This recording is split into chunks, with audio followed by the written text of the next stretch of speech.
Hari ni kita beli beras seguni, contoh nak bayar zakat lah beras ni.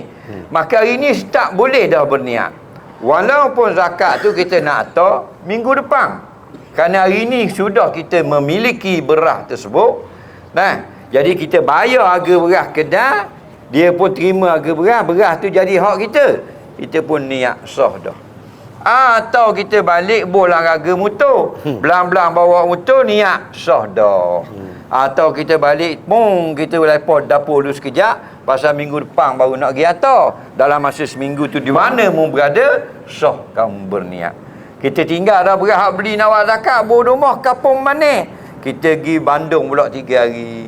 Sampai di Bandung, sampai di Surabaya, teringat zakat fitrah, niat sah juga. Walaupun 1,200 kilo beras ada kapung ni. Faham? Kerana sudah jadi harta kita.